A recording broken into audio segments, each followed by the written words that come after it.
बच्चों, इस क्लास में हम बात करने वाले हैं regulation of the gene expression की।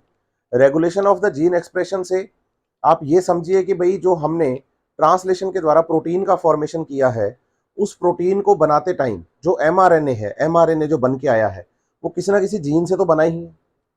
तो जीन से उसकी जीन की फंक्शनिंग मतलब डीएनए की फंक्शनिंग से लेकर प्रोटीन के बनने के स्टार्ट होने तक का जो काम है, उसे हम रेगुलेशन ऑफ जीन कह रहे हैं। एनसीईआरटी जब आप पढ़ना शुरू करेंगे तो एनसीईआरटी कहती है कि रेगुलेशन ऑफ जीन कोई एक टर्म सिंगल नहीं है, ये एक ब्रॉड टर्म है। ब्रॉड टर्म इसका मतलब ये है कि मल्टीपल लेवल पर क्या हो सकता है, रेगुलेशन ऑफ जीन हो सकता है। अब आप अगर बात करते हैं, दो सेल्स हैं हमारे पास। एक जैसे मैं बताऊं कि प्रोकैरियोटिक सेल है, प्रोकैरियोटिक सेल है। उस प्रोकैरियोटिक सेल में अगर आप देखेंगे रेगुलेशन ऑफ जीन किस लेवल पर हो सकता है, तो आप बताएंगे कि भाई डबल स्टैंडर्ड सर्कुलर डीएनए होता है। इस डीएनए से आगे आरएनए बनता है। इस डीएनए से आगे, हाँ, आरएनए बनता है। इस आरएनए बनने के प्रोसेस को हम ट्रांसक्रिप्शन कहते हैं। और प्रोकैरियोट्स में इसी आरएनए से आगे फिर प्रोटीन बनना भी शुरू हो जाता है साइमल्टेनियसली, और इसे हम ट्रांसलेशन का नाम देते हैं। इसका मतलब अगर हम प्रोकैरियोट्स में बात करेंगे तो प्रोकैरियोट्स में रेगुलेशन दो जगहों पे हो सकता है। एक तो हम बता सकते हैं कि ट्रांसक्रिप्शन के दौरान आप रेगुलेशन कर सकते हैं, और दूसरा आप बताइए कि ट्रांसलेशन के दौरान आप रेगुलेशन कर सकते हैं। इसका मतलब ये हो गया कि यहां बेसिकली आपको दो ही लेवल याद करने हैं जहां पर कि रेगुलेशन ऑफ द जीन हो रहा है। लेकिन जब हम प्रोकैरियोट्स के साथ साथ बात करते हैं बच्चे यूकैरियोट्स की, तो आपको यह समझना होगा कि यूकैरियोट्स में यह काम काफी डिफरेंट डिफरेंट लेवल्स पर होता है, मल्टीपल लेवल्स पर होता है। क्योंकि जब आप एक यूकैरियोटिक सेल की बात करिएगे तो आप बताएंगे कि भाई जैसे ये यूकैरियोटिक सेल है, इस यूकैरियोटिक सेल के अंदर ये जो स्ट्रक्चर है बच्चे, ये न्यूक्लियस है। सही बात है। इस न्यूक्लियस में हमने कहा कि हमारे पास डीएनए था। डीएनए से आप बताएंगे कि क्या बनता है, तो हम कहते हैं एचएनआरएनए बनता है। फिर इस एचएनआरएनए से आगे क्या बनेगा, तो हम कहेंगे उससे एमआरएनए बनेगा। और ये जो एमआरएनए है वो यहां से बनकर कहां आएगा, तो आप बताएंगे बाहर साइटोप्लाज्म में आएगा। साइटोप्लाज्म में राइबोसोम पर पहुंचेगा, और फिर यहां से प्रोटीन का सिंथेसिस शुरू होगा। सही है। अब इनके लिए टर्म्स हमारे पास अलग अलग है। अगर आप डीएनए से एचएनआरएनए बना रहे हैं तो इसे आप नाम देते हैं ट्रांसक्रिप्शन। सही है। फिर उसके बाद ट्रांसक्रिप्शन के बाद हम यहां बताते हैं कि भाई स्प्लाइसिंग होती है। एचएनआरएनए से एमआरएनए बनना, स्प्लाइसिंग होगा। और स्प्लाइसिंग के बाद जो एमआरएनए बनेगा वो साइटोप्लाज्म में प्रोटीन सिंथेसिस के लिए आएगा। तो आप बताइए कि यहां हम बताएंगे transport of mRNA from nucleus to cytoplasm. ठीक है। तो पहला रेगुलेशन का जो स्टेप हो गया वो हो गया ट्रांसक्रिप्शन, दूसरा हो गया स्प्लाइसिंग, तीसरा हो गया ट्रांसपोर्ट, और चौथा हो गया ट्रांसलेशन। इसका मतलब ये हो गया कि भाई हम अगर यूकैरियोट्स में बात करें तो यूकैरियोट्स में जीन्स का रेगुलेशन जो है वो मल्टीपल लेवल पर होता है। मल्टीपल लेवल पर होता है। प्रोकैरियोट्स में तो बस आपको ट्रांसक्रिप्शन और ट्रांसलेशन की बात करनी है, लेकिन जब यूकैरियोट्स की आप बात करेंगे तो ये रेगुलेशन मल्टीपल लेवल्स पर होगा। आप बताएंगे ट्रांसक्रिप्शन लेवल पर, स्प्लाइसिंग लेवल पर, यहाँ सब जगहों पे रेगुलेशन चल रहा है। तो आप बताइए कि ट्रांसक्रिप्शन लेवल पर रेगुलेशन होगा, बिल्कुल होगा, हो सकता है। स्प्लाइसिंग लेवल पर रेगुलेशन होगा, बिल्कुल होगा, हो सकता है। ट्रांसलोकेशन लेवल पर होगा, बिल्कुल होगा, हो सकता है। और ट्रांसलेशनल लेवल पर होगा, बिल्कुल होगा। तो हम बताएंगे यहां पर भी रेगुलेशन होगा। तो यूकैरियोट्स में और प्रोकैरियोट्स में रेगुलेटर्स जो है बच्चे, या रेगुलेशन जो है जीन्स का, वो अलग अलग लेवल पर होता है। अब आप बताइए कि एनसीईआरटी ने हमें यह बताया है कि जीन रेगुलेशन होता कैसे है, उसके बारे में हम बात करेंगे। जब आप एनसीईआरटी पढ़ना शुरू करते हैं तो एनसीईआरटी कहती है कि particular a set of the gene regulate the function of cell या metabolic function of the cell. एक ग्रुप ऑफ द जीन होता है, सेट ऑफ द जीन होता है, सब मिलकर जब एक साथ काम करते हैं और किसी एक मेटाबॉलिक फंक्शन को रेगुलेट करते हैं तो उसे हम फिर ओपेरॉन सिस्टम का नाम देते हैं, ओपेरॉन। ये ओपेरा से ही आया है। ओपेरा मतलब स्टेज पे चलने वाला बच्चे जो मतलब गान बजान होता है, गाने बाने बजते हैं वो वाला, जिसमें सब म्यूजिशियंस मिलके काम करते हैं। तो वो उसी तरह ही है कि भाई जब सब म्यूजिशियन काम मिलके कर रहे हैं तो सबकी एक मतलब धुन निकल के आ रही है।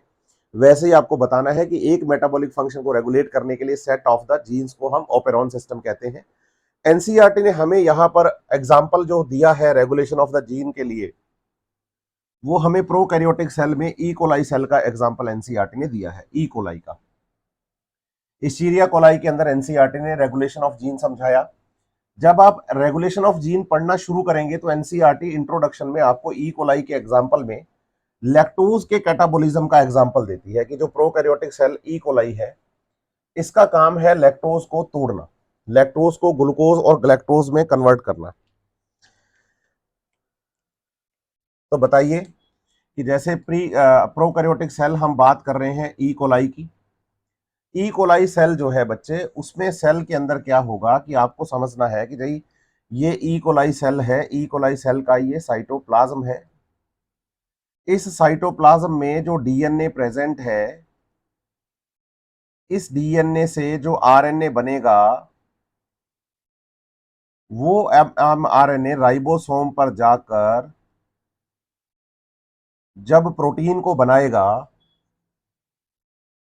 तो ये जो प्रोटीन है, ये जो प्रोटीन है, ये प्रोटीन आगे एक एंजाइम बीटा ग्लैक्टोसाइडेज का फॉर्मेशन करेगी। और ये beta galactosidase enzyme for catabolism of lactose sugar. आप बताइए कि लैक्टोज एक डाइसैकेराइड है। क्या बोलेंगे? लैक्टोज एक डाइसैकेराइड है, डाइसैकेराइड।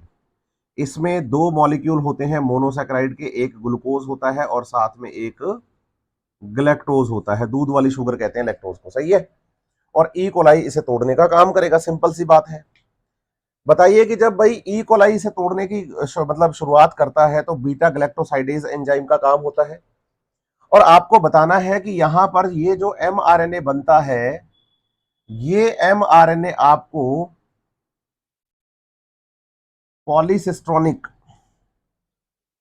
जीन से बना हुआ बताना है। एमआरएनए जो है वो पॉलीसिस्ट्रोनिक जीन से बना हुआ बताना है। तो हम बताएंगे कि जो एमआरएनए है फॉर्म फ्रॉम पॉलीसिस्ट्रोनिक जीन।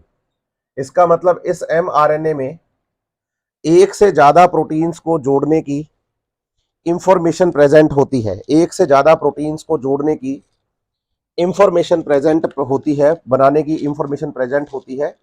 ये बात आपको समझनी है। बात किसकी चल रही है? तो हम कह रहे हैं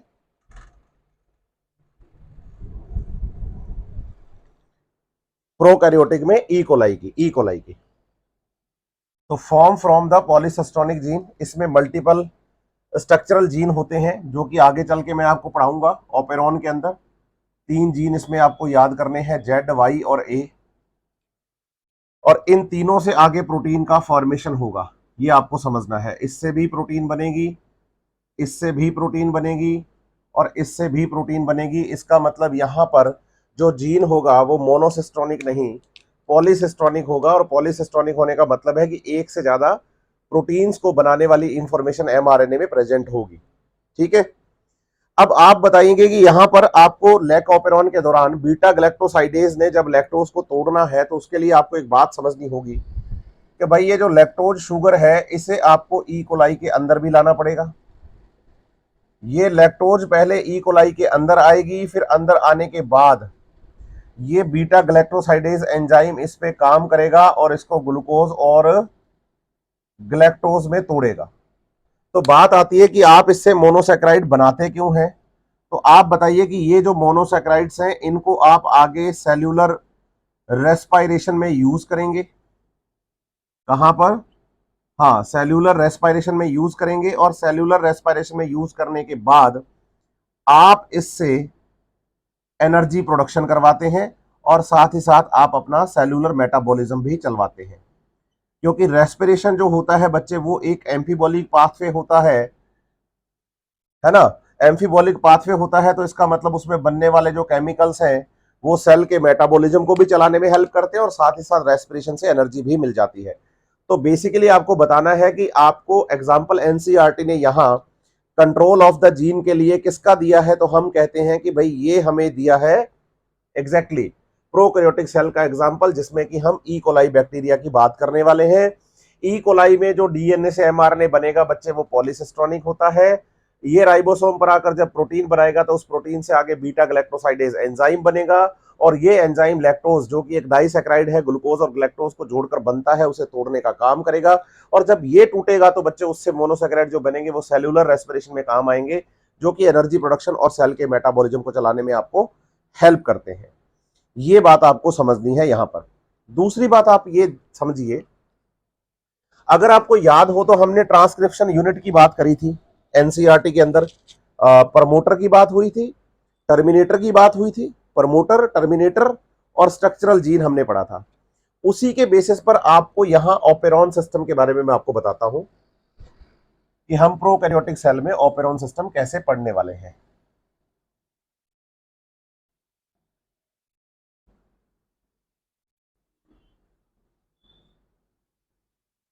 फिर हम आगे लैक ऑपेरॉन को शुरू करेंगे।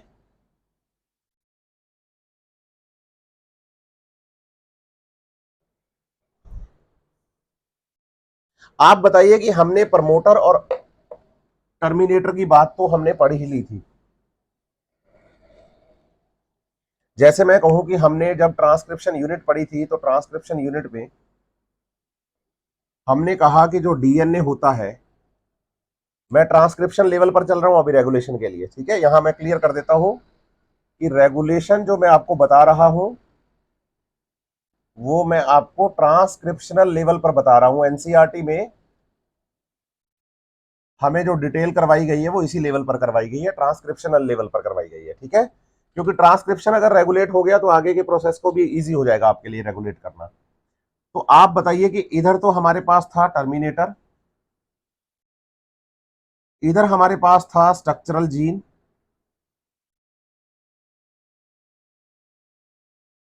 और इधर हमारे पास थी प्रमोटर साइट। ये अब आपको, ये तो आप पढ़ चुके हो प्रमोटर साइट, मैं यहां पी से लिख रहा हूं प्रमोटर,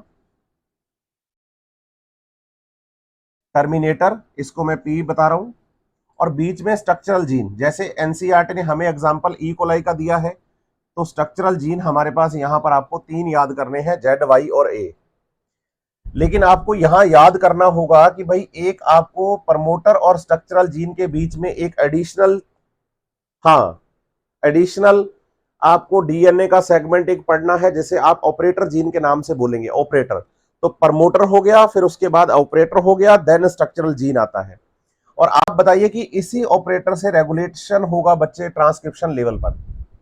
और इससे पहले अगर एनसीईआरटी का आप मतलब देखोगे डायग्राम, तो उसमें आपको मिलेगा आई जीन, आई जीन। और आप बताइए इस आई जीन का अपना खुद का क्या होता है? प्रमोटर होता है। अपना खुद का क्या होता है? प्रमोटर होता है। ये बात ध्यान रखिएगा आप। तो आप बताएंगे कि भाई ये जो जीन है आई जीन, इस आई जीन को ही हम यहां पर रेगुलेटरी जीन कहेंगे, रेगुलेटरी जीन, ठीक है। मजे की बात यह है कि भाई हमारे जो सेल के अगर मेटाबॉलिज्म की बात करेंगे तो उसको चलाने का काम ये स्ट्रक्चरल जीन करेगा। कैसे करेगा मैं आगे बताऊंगा आपको। मेटाबॉलिज्म को चलाने का काम तो स्ट्रक्चरल जीन करेगा। आप बताइए कि ऑपरेटर, प्रमोटर और रेगुलेटर जीन जो होते हैं वो यहां पर इसको क्या करते हैं? इसके फंक्शन को कंट्रोल करते हैं। तो इसका मतलब एक सेट ऑफ द जीन्स है पूरा। ऐसा नहीं कि केवल स्ट्रक्चरल जीन है बस वही मेटाबॉलिज्म के लिए काम कर रहा है, काम वही कर रहा है, लेकिन रेगुलेटरी जीन उसे रेगुलेट करवाते हैं कि स्ट्रक्चरल जीन कितना काम करेगा, कैसे काम करेगा। और आप बताइए इस पूरे सेट को हम नाम देते हैं बच्चे क्या, ऑपेरॉन। इसमें देखो regulatory gene, promoter gene, operator gene और स्ट्रक्चरल जीन बेसिकली आपको याद रखने ही रखने हैं। ये एनसीईआरटी के अंदर आपको डायग्राम एच मिलेगा जिसमें आपको टर्मिनेशन नहीं लिखा हुआ मिलता है एक तो, और दूसरा आई के साथ यहां पर पी लिखा हुआ है एनसीईआरटी ने, ये बच्चा कंफ्यूज होता है। तो आप बताओ कि जैसे इस स्ट्रक्चरल जीन ZYA जो कि हम बात कर रहे हैं, इसका जैसे ये प्रमोटर साइट है, जैसे ये उसका प्रमोटर साइट है, तो वैसे ही आप बताइए कि जो आई है उसका प्रमोटर साइट है ये पी।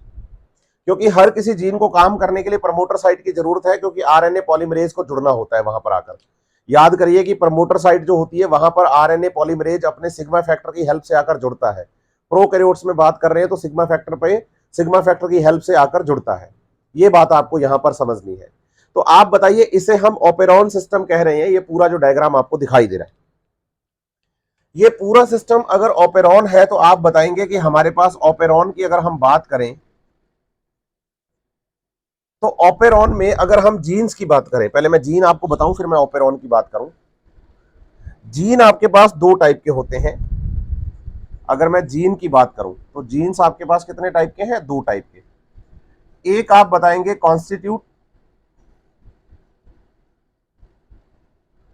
कॉन्स्टिट्यूटिव। ये क्या करते हैं बच्चे, इनका कोई रेगुलेशन नहीं होता, ये कंटिन्यूअस फंक्शनल होते हैं। कंटिन्यूअस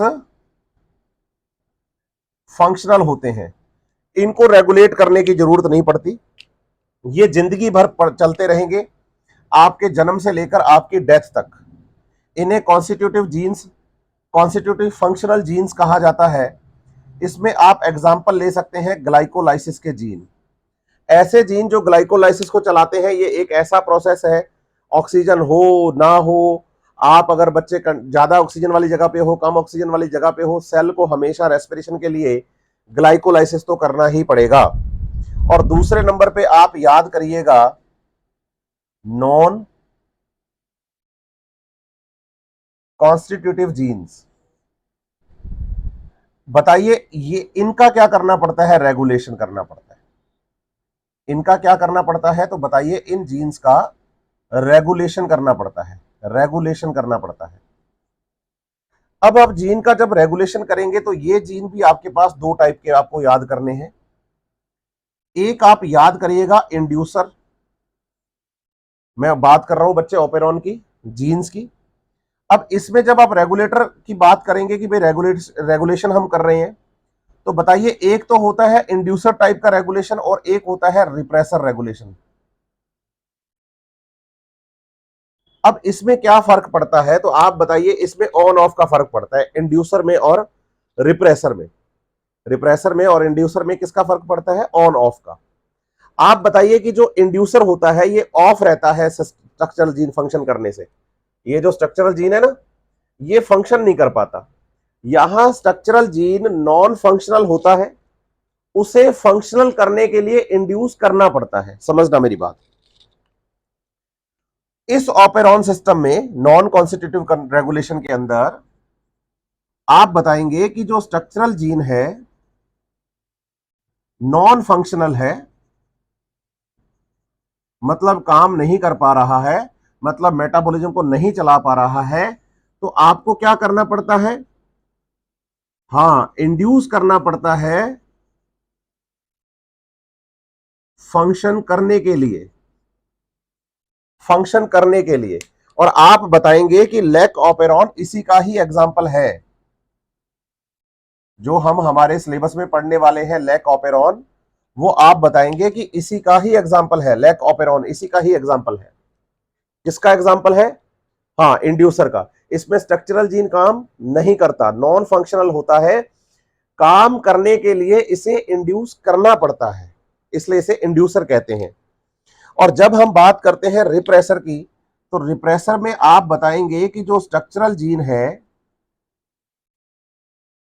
ये फंक्शनल होता है, और आप बताइए कि अगर ये फंक्शनल है तो बताइए कि इसे रिप्रेस करना पड़ता है by repressor as per requirement of cell, cell की रिक्वायरमेंट के अकॉर्डिंग इसे क्या करना पड़ता है, रोकना पड़ता है। इसका एग्जांपल आप ट्रिप्टोफैन, ऑपेरॉन को दे सकते हो, लेकिन मैं लिख नहीं रहा हूं क्योंकि हमारे एनसीईआरटी में उसकी डिटेल नहीं है। आप बताइए, हमारे एनसीईआरटी में अगर हम ऑपेरॉन की बात करें तो एनसीईआरटी ने 5 ऑपेरॉन के एग्जांपल हमें दिए हैं। अगर मैं एनसीईआरटी के अकॉर्डिंग चलूंगा तो हम ऑपेरॉन की बात करेंगे, ऑपेरॉन सिस्टम या मॉडल की अगर हम बात करते हैं तो बताइए एनसीईआरटी में टोटल एग्जांपल है 5। लैक ऑपेरॉन है, ट्रिप्टोफैन ऑपेरॉन है, ARA अरेबिनोज ऑपेरॉन है, HIS हिस्टिडीन ऑपेरॉन है और VAL वैलिन ऑपेरॉन है। एनसीईआरटी ने हमें कुछ एग्जाम्पल दिए हैं, lac operon, TRY tryptophan, ARA arabinose, HIS histidine और VAL वैलिन ऑपेरॉन। लेकिन आप बताइए कि इसमें से हमें डिटेल केवल किसकी करनी है, तो हम बताते हैं कि डिटेल केवल हमें यहां पर लैक ऑपेरॉन की करनी है। तो अब हम अगला जो टॉपिक हमारा है वो हम लैक ऑपेरॉन को पढ़ेंगे इस डायग्राम सॉरी बेटा, वो हम पढ़ेंगे बच्चे इस डायग्राम के अकॉर्डिंग लैक ऑपेरॉन को। किसको पढ़ेंगे, लैक ऑपेरॉन को। तो अब हम यहां से शुरू करने वाले हैं लैक ऑपेरॉन, एनसीईआरटी का नेक्स्ट हेडिंग। यहीं पर एक बात मैं और आपको क्लियर कर देना चाहता हूं कि जब आप एनसीईआरटी पढ़ते हैं तो एनसीईआरटी कहती है कि आपको ऑपेरॉन हमने पढ़ाया केवल यही है, लैक ऑपेरॉन, लेकिन इसका मतलब ये नहीं है कि सेल में केवल ऑपेरॉन, लैक ऑपेरॉन ही होता है। तो आप बताइए, नहीं, लैक ऑपेरॉन के अलावा दूसरे ऑपेरॉन भी सेल में होते हैं और ये अलग अलग जगहों पर अलग अलग तरीके से काम करते हैं। और एनसीईआरटी ने ये भी बताया है कि अगर आप एक एम्ब्रियो से एक अडल्ट ऑर्गेनिज्म का फॉर्मेशन करते हैं तो वहां पर भी आप बताइए कि ऑर्गेनिज्म बनते टाइम एम्ब्रियो से ऑर्गेनिज्म के फॉर्मेशन के दौरान मल्टीपल जीन्स का फंक्शन रेगुलेट होता है। इसका मतलब हमारे लाइफ प्रोसेसेस जो होते हैं, जिनको कि हम हमारे मेटाबॉलिक प्रोसेसेस कहते हैं, उसमें आपको समझना होगा कि जीन्स अलग अलग लेवल पर रेगुलेट होते हैं, तभी हमारे मेटाबॉलिक फंक्शन अच्छे से चल पाते हैं। और सभी जीन्स का रेगुलेशन हो ये जरूरी नहीं है, मैं अभी अभी आपको बता के आया हूं, जैसे कि ग्लाइकोलाइसिस के जीन हमने पढ़े। अब इसमें हेडिंग हम ले रहे हैं बच्चे लैक ऑपेरॉन को, जो कि एनसीईआरटी में नेक्स्ट हेडिंग है हमारी। यहां बताएंगे कि लैक मींस लैक्टोज है और इसमें लैक्टोज का हमें कैटाबॉलिज्म करना है। और ये एनसीईआरटी ने हमें ई कोलाई बैक्टीरिया के लिए समझाया है। किसके लिए समझाया है, तो हम कहते हैं ये हमें, हाँ। अब आप बताएंगे कि जब हम ऑपरेट इसकी लैक ऑपेरॉन की बात करेंगे तो लैक ऑपेरॉन में हमें अलग अलग जीन्स, जैसे एनसीईआरटी के डायग्राम के अकॉर्डिंग ही चलता हूं मैं। आप बताइए कि यहां 3 जीन आपको मिलेंगे स्ट्रक्चरल, पॉलीसिस्टोनिक है, जेड, वाई और ए। साथ ही साथ आपको यहां मिलेगा बच्चे ऑपरेटर, प्रमोटर, आई जीन और ये प्रमोटर। ये प्रमोटर है आई का, ये प्रमोटर है इस स्ट्रक्चरल जीन जेड वाई ए का। ये यहां जेड वाई ए जो है ये स्ट्रक्चरल जीन है, ओ जो है बच्चे ये ऑपरेटर जीन है, पी जो है ये प्रमोटर जीन है, आई जो है ये रेगुलेटरी जीन है और पी जो है ये प्रमोटर जीन है आई का। तो आप बताइए कि जो प्रमोटरी सीक्वेंसेस हैं, जैसे हम रेगुलेटरी सीक्वेंसेस की बात करें तो ये रेगुलेटरी सीक्वेंसेस इस आई जीन के अपस्ट्रीम भी है, डाउनस्ट्रीम भी है। कैसे, मैं आपको समझाऊं। आप बताइए कि भाई हम नीचे वाले से क्या करेंगे, आरएनए का फॉर्मेशन, तो डीएनए का मैं ये स्टैंड 5 to 3 और ये 3 to 5 बताऊंगा। तो आप बताएंगे कि ये जो नीचे वाला हिस्सा होगा, इधर से हम सिंथेसिस करवा रहे हैं तो ये टेम्पलेट है, ऊपर वाला कोडिंग है। तो बोलो कोडिंग के 5 की तरफ अपस्ट्रीम है, तो प्रमोटर साइट बोलो आई के अपस्ट्रीम भी है और प्रमोटर साइट आई के डाउनस्ट्रीम भी है। इसका मतलब जो रेगुलेटरी जीन्स होते हैं वो प्रमोटर या रेगुलेटरी जीन्स किसी भी स्ट्रक्चरल जीन के, हाँ, अपस्ट्रीम और डाउनस्ट्रीम दोनों तरफ होते हैं। एक छोटा सा पैराग्राफ मैंने लाइन में छुड़वाया था, मैंने कहा था मैं आगे चल के आपको बता दूंगा, आज मैं ये बात आपको बता रहा हूं। दूसरी बात आप बताइए कि जो आई जीन है, ये आई जीन यहां से एनसीईआरटी में लिखा है आरएनए को फॉर्मेशन करता है, और इसे बोला गया है repressor RNA, repressor mRNA, repressor mRNA.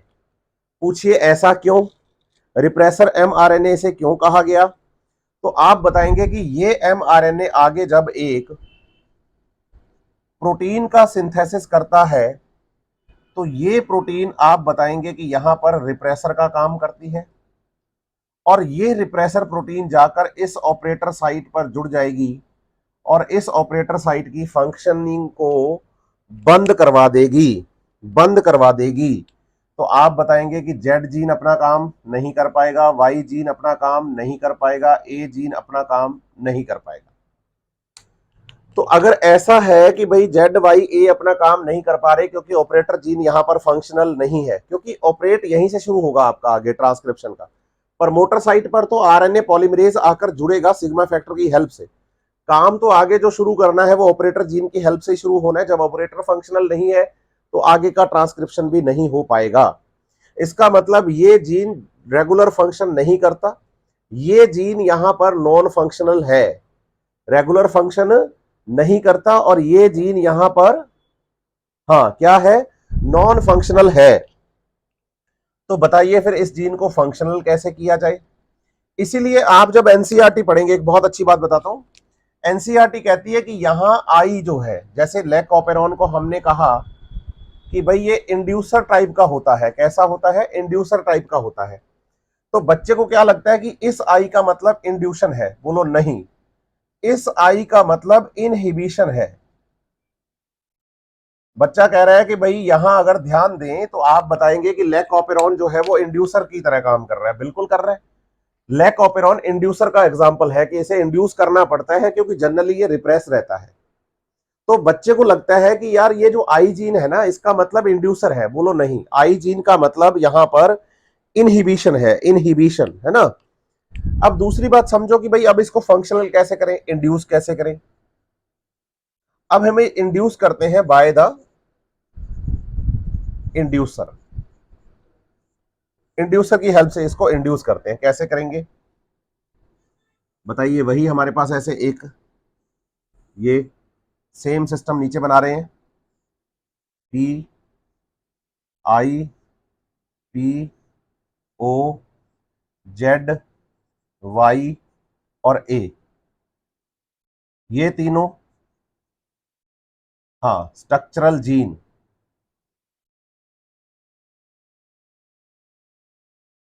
सही है। अब आप बताइए कि यहां पर आई ने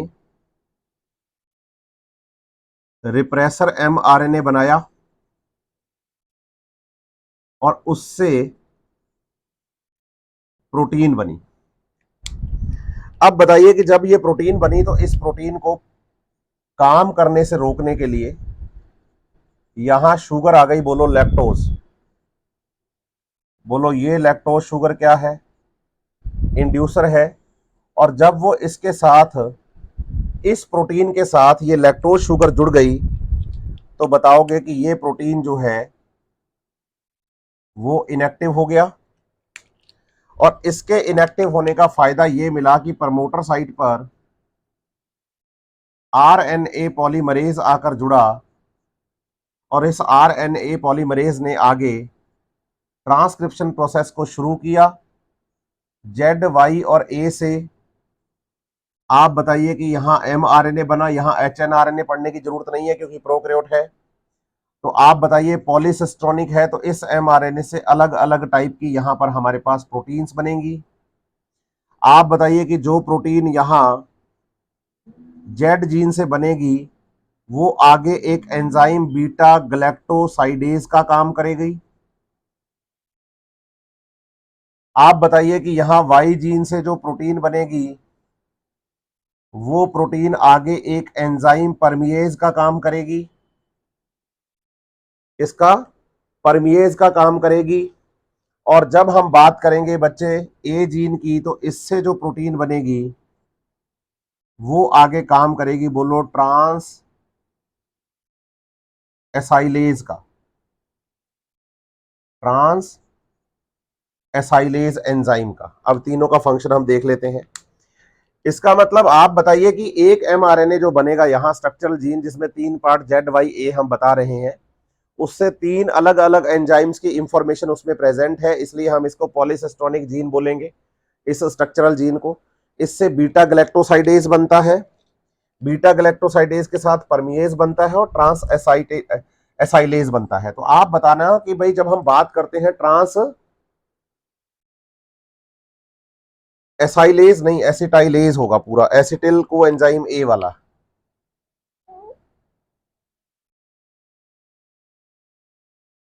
हाँ, एसिटाइल को एंजाइम ए रेस्पिरेशन में पढ़ते हैं वो वाला। बीटा गैलेक्टोसाइडेज की जब हम बात करें यहां पर प्रोटीन वाले का, तो बीटा गैलेक्टोसाइडेज का काम है, बोलो break down of lactose sugar, glucose और ग्लैक्टोज में तोड़ना। ये बताइए कि परमिएज क्या करता है, बोलो इंक्रीज द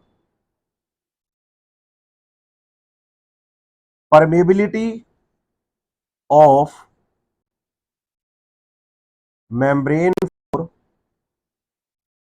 लैक्टोज शुगर। ये क्या करता है कि इंक्रीज कर देता है किसको, परमेबिलिटी को, किसकी परमेबिलिटी को, सेल मेम्ब्रेन की परमेबिलिटी को, ताकि लैक्टोज अंदर आ पाए। मैं इसको भी डायग्राम बना के समझाऊंगा।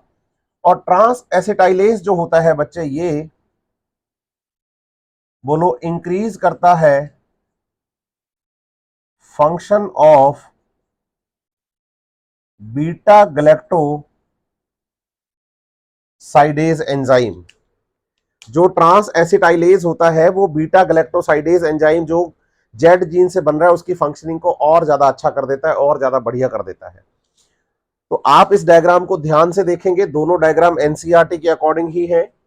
आप बताएंगे कि भाई प्रमोटर साइट और आई साइट जो है ये रेगुलेटरी जीन के लिए है, आई मतलब इनहिबिशन है, इससे रिप्रेसर एमआरएनए बनता है जो कि प्रोटीन रिप्रेसर बनाएगा जो जाकर जुड़ जाएगी ऑपरेटर साइट से, और ये स्ट्रक्चरल जीन काम नहीं कर पाएगा। इसका मतलब इसे इंड्यूस करने की जरूरत पड़ती है। तो अगर आपसे पूछा जाए कि लैक ऑपेरॉन में इंड्यूसर कौन होता है, तो आप बताएंगे लैक ऑपेरॉन में इंड्यूसर लैक्टोज होता है।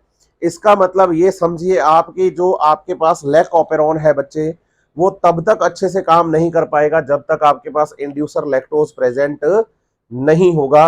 और इसके स्ट्रक्चरल जीन ZYA, जेड से बनता है जो प्रोटीन, वो आगे एंजाइम बनाता है कौन सा, बीटा गैलेक्टोसाइडेज।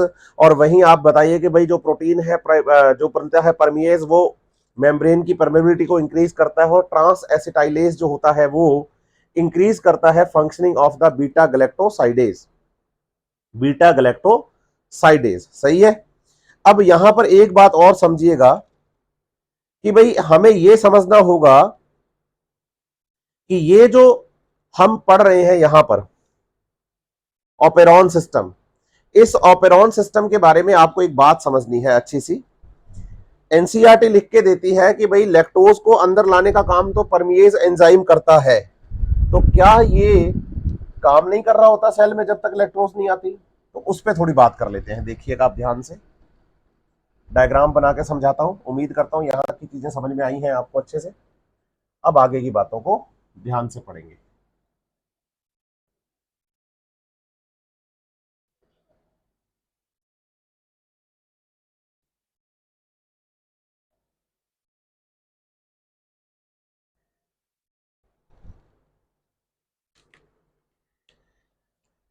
जैसे मैं कहूं कि भाई ये मेरे पास बैक्टीरिया है, ई कोलाई, सही है। इसमें ओपेरॉन सिस्टम है, जेड, वाई और ए काम कर रहे हैं, ऑपरेटर, प्रमोटर, आई और इसका प्रमोटर ये है। बताएंगे कि इससे बनेगा रिप्रेसर जो कि इनके फंक्शंस को आगे चलने नहीं देगा। लेकिन अगर हम इसे यहां लैक्टोज वाले मीडियम में रखेंगे तो आप बताएंगे कि लैक्टोज इसके साथ आकर जुड़ा तो उसने इसे इनएक्टिव कर दिया। अब ये प्रमोटर साइट पर जुड़ेगा नहीं, तो जेड से, वाई से और ए से काम होगा, और ए से आप बताइए कि परमिएज बनेगा जो कि लैक्टोज को अंदर लाने का काम करेगा, इनसाइड सेल। इससे परमिएज से लैक्टोज जो होता है वो सेल के अंदर आना शुरू करता है। और आप बताएंगे कि भाई इसका मतलब तो ये हुआ कि लैक्टोज अंदर आएगा तभी ये आगे ओपेरॉन काम कर पाएगा। और आप सोचो कि जब मेरे पास इस इकोलाई बैक्टीरिया के अंदर लैक्टोज है ही नहीं, तो परमिएज तो बनेगा ही नहीं, तो लैक्टोज अंदर आएगा कैसे? तो एनसीईआरटी ने ये बात यहां पर बहुत अच्छे से क्लियर की है कि बच्चा कंफ्यूज ना हो। आप बताइए कि very small amount of the lac operon is continuous, मतलब धीरे धीरे धीरे धीरे ऑपेरॉन चलता रहता है इस इकोलाई बैक्टीरिया में। इसका मतलब एक लैक्टोज मॉलिक्यूल को अंदर लाना इसके लिए कोई टफ काम नहीं है। इसका मतलब ये थोड़ी बहुत अमाउंट में तो वैसे भी चलता ही रहता है धीरे धीरे। लैक्टोज आने से इसकी स्पीड बढ़ जाती है, बढ़ जाती है। क्यों भी? जो जेड जीन था, ये जेड जीन यहां पर बनाएगा बीटा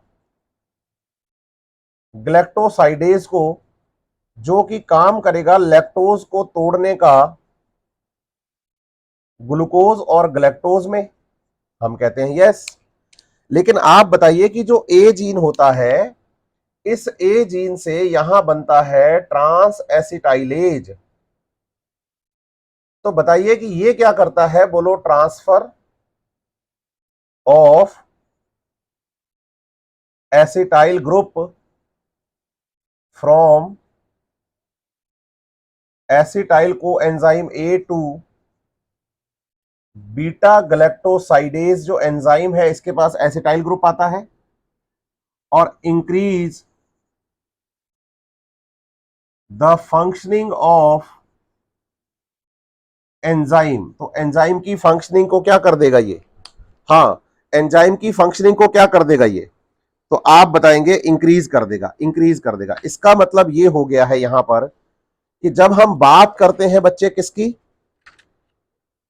तो आप बताएंगे जब हम बात करते हैं बच्चे ट्रांस एसिटाइलेज की, तो वो बीटा ग्लैक्टोसाइडेज के साथ जाकर एसिटाइल ग्रुप को जोड़कर उसकी फंक्शनिंग को और ज्यादा क्या कर देता है? फास्ट कर देता है। ये आपको याद करना होगा। यहां आपको ये बात याद रखनी है कि एनसीईआरटी कह रही है कि जो लैक ऑपेरॉन होता है वो बेसिकली हमें नेगेटिव का ही वो रिप्रेसर है, नेगेटिव ऑपेरॉन है, क्योंकि ये रिप्रेसर बनाता है, नेगेटिवली अट्रैक्ट करता है। इसका रेगुलेटर जीन जो होता है ये एक नेगेटिव ऑपेरॉन है। लेकिन आपको ये समझना होगा कि लैक ऑपेरॉन पॉजिटिवली भी हो सकता है। लेकिन पॉजिटिव वर्क कैसे करेगा, मतलब चलता कैसे रहेगा? बोलो, ये हमारे अभी काम की बात नहीं है। ये हमें पढ़नी है, बोलो, हायर क्लासेस में। एनसीईआरटी ने मेंशन किया है।